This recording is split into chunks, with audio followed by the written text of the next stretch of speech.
अभिनंदन, आभार और बहुत बहुत स्वागत है आपके इस फेवरेट चैनल जिसका नाम है योग का जादू। यानी आपका स्वास्थ्य आपके मुट्ठी में। और आशा करता हूँ आप और आपका संपूर्ण परिवार स्वस्थ हो, खुश हो, मजबूत हो और आप पर परमात्मा दिव्य प्यार बना रहे और मिलता रहे। मैं हूँ आपका शुभचिंतक, दोस्त, health and happiness coach doctor Amarendra Prasad. आ गया आपका फेवरेट चैनल।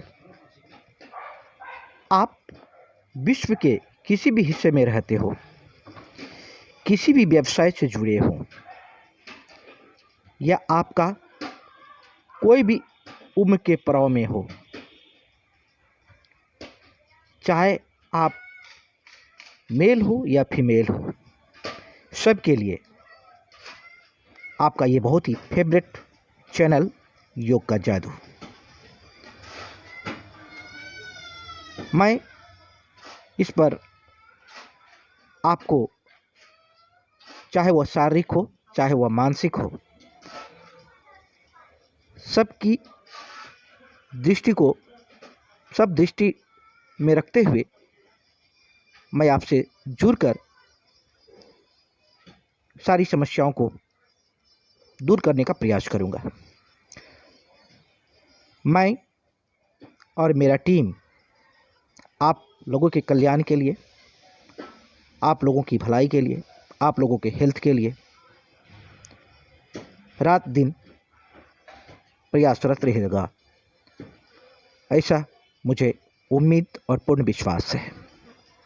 दोस्तों, मुझे सबसे पहले क्षमा करें, मैं बहुत कुछ दिनों के बाद मैं आपसे मिल पा रहा हूं, क्योंकि व्यवस्था थोड़ा ज़्यादा थी, कहीं आना जाना हो रहा था, जिसके कारण से मैं आपके लिए YouTube चैनल पर नहीं आ पा रहा था। अब मैं आपके साथ दोबारा जुड़ चुका हूं और आशा करता हूं आप हमसे जुड़कर पूरा लाभ लेंगे। दोस्तों, हम बात कर रहे थे आत्मबल के बारे में। आत्मबल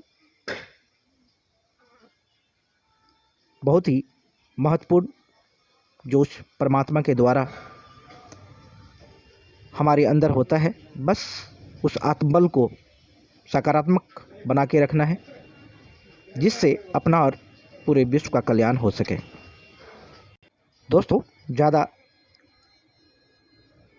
इधर उधर की बात न करते हुए मेन टॉपिक पर आते हैं, जिसका नाम है आत्मबल। दोस्तों, मानव जीवन पूर्णता लिए हुए है, यानी हम ये कह सकते हैं कि यह बहुत बड़ा मूल्यवान उपलब्धि है। मानव जीवन यह परमात्मा की एक बहुत विलक्षण और पवित्र कृति है। कौन? मानव जीवन। यह आनंद का सागर है। इससे बेहतर इस ब्रह्मांड में कुछ भी नहीं। लेकिन पता नहीं क्यों दृष्टि को दूषित किया जा रहा है। हमें बार बार यह समझाया जा रहा है कि हम नीच, पापी और निर्बल है। हमें मांगना सिखा कर भिखारी बना दिया गया है। हमारी आत्मशक्ति को भुलाने का पूरा इंतजाम कर दिया गया है।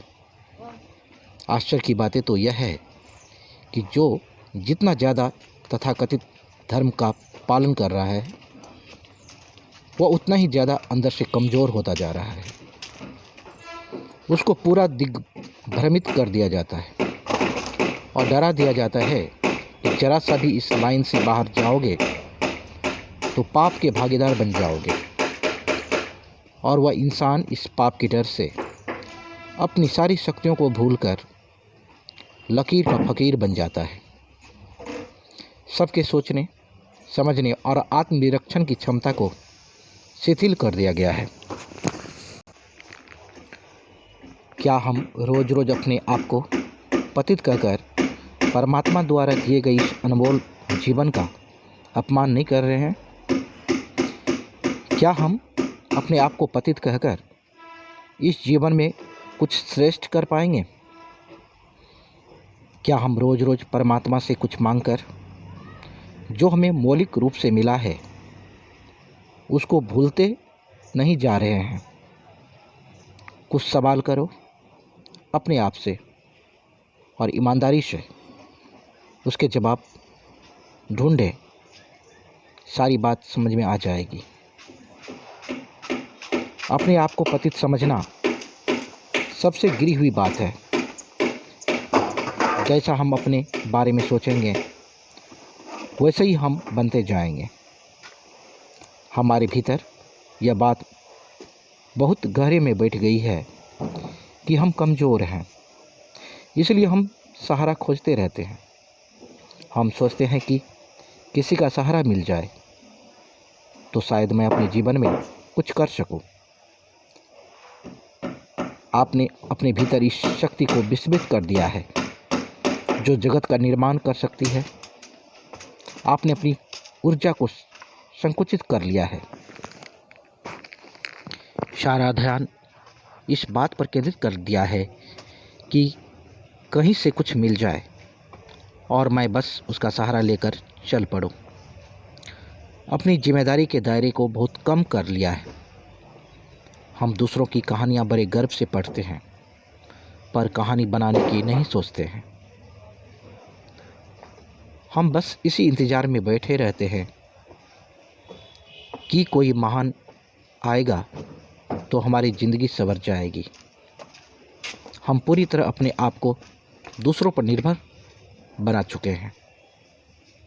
हम यह मान चुके हैं कि मैं जो कमज़ोर हूँ, मुझ में इतनी सामर्थ्य कहाँ कि मैं अपने आप कुछ निर्णय लेकर, कुछ जिम्मेदारी लेकर कोई कहानी बना सकूं। हम हमेशा दूसरों से आशीर्वाद मांगते रहते हैं कि बस आपका आशीर्वाद मिल जाए तो ही मैं कुछ कर पाऊंगा, इसके बिना तो मैं कुछ कर ही नहीं सकता। ये शब्द सुनने में बड़े अच्छे लगते हैं पर ये इंसान को कमज़ोर बनाते हैं। ये उसकी दूसरों पर निर्भरता को बढ़ाते हैं। यह बात मन में बैठ जाती है तो इंसान हर असफलता में यही सोचता रहता है कि मुझे पूरा आशीर्वाद नहीं मिला, मुझे अभी और किसी का आशीर्वाद लेना है, तभी मैं सफल हो पाऊंगा। वो अपनी शक्ति को और जगाने की बात नहीं सोच पाता। आज से अपने सोचने के अंदाज को बदलें।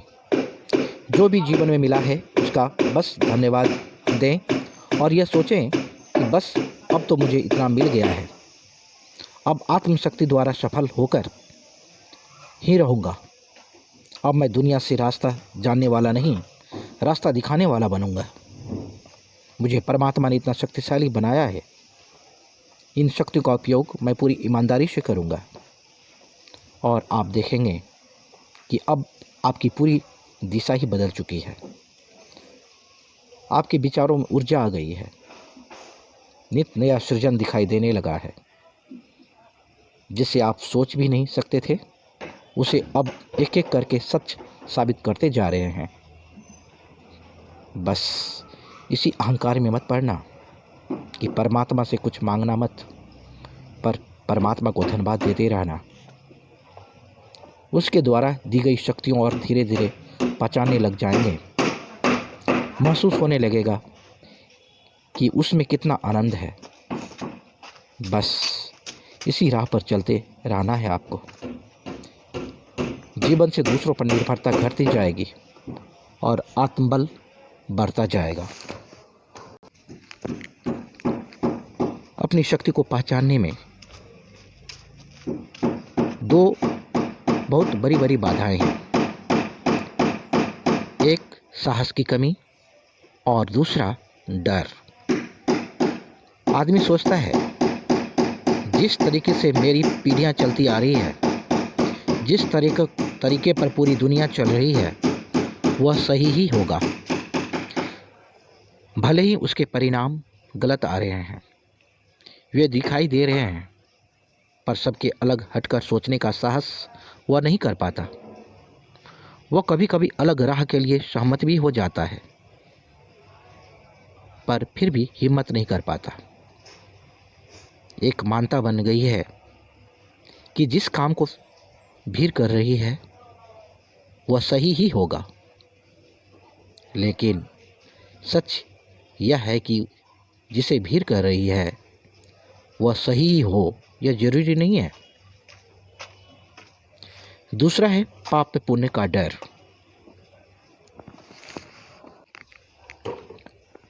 किसी बात का पालन नहीं करूं तो कहीं मुझे नरक नहीं मिल जाए, अगले जन्म में मुझे सजा नहीं मिल जाए, कहीं मैं इंसान से जानवर तो नहीं बना दिया जाऊं।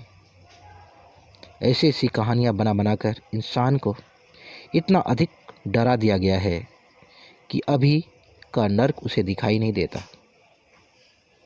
भविष्य का नर्क उसे दिखाई नहीं देने लगता है। यह बात किसी को समझ नहीं आती कि डर से बड़ा कोई नर्क नहीं है। सिर्फ इस वजह से किसी भी लकीर को पकड़ लेना कि यह करने से स्वर्ग मिलता है और यह करने से नर्क मिलता है। हम अपने साथ कितना बड़ा खिलवाड़ कर रहे हैं।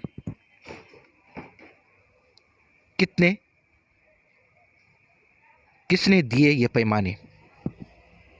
किसी ने कुछ भी कहानी बना दी और बड़े आश्चर्य की बात है कि पूरी दुनिया उसके पीछे लग जाती है। परमात्मा ने हमें इतना सुंदर जीवन स्वर्ग दिया है, वह दिखाई नहीं देता है। हम अपनी ही कृतियों से इस दुनिया को नर्क में तब्दील करते जा रहे हैं, वो हमें दिखाई नहीं देता है। यह सिर्फ हम करते जा रहे हैं, एकमात्र डर की वजह से। हम इतने ज़्यादा डर चुके हैं कि कोई भी हमें आसानी से डरा देता है, कोई भी कहानी हमारे ऊपर थोप देता है और हम उसके बड़े भक्त हो जाते हैं। कोई थोड़ी अच्छी कहानी बना लेता है तो हमारे लिए वह भगवान हो जाता है।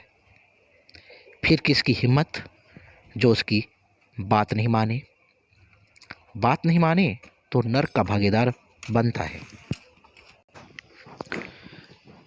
डर के भी दो प्रकार हैं, एक कुछ अनिष्ट होने का डर या कुछ खोने का डर, और दूसरा डर है कि कुछ मिलने का लालच।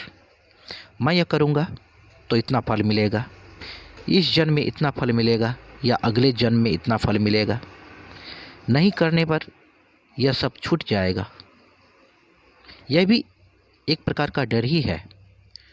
हमें कितना हिसाबी बना दिया गया है। धर्म में भी सौदेबाजी, इस हाथ दे और उस हाथ ले, यह कोई धर्म है? यह कोई आत्मा की आवाज़ है? यह तो निश्चित है कि डर की वजह से किए गए कार्य का अंजाम जो भी हो, पर डर अपने आप में बहुत बुरी बला है। यह किसी भी बुरे से बुरे नरक से कम नहीं है। यह अपनी आत्मा की हत्या है, यानी यह सबसे बड़ी आत्महत्या है। इसीलिए शायद कहावत बनी है, जो डर गया वो मर गया।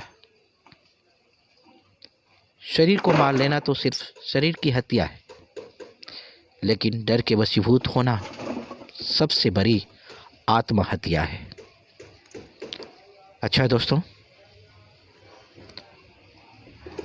आज तक यहीं तक, फिर मिलेंगे अगले एपिसोड में। तब तक आप स्वस्थ रहे, खुश रहे, मजबूत रहे और आप पर उस परमात्मा दिव्य प्यार आपको सदा मिलता रहे। बहुत बहुत धन्यवाद।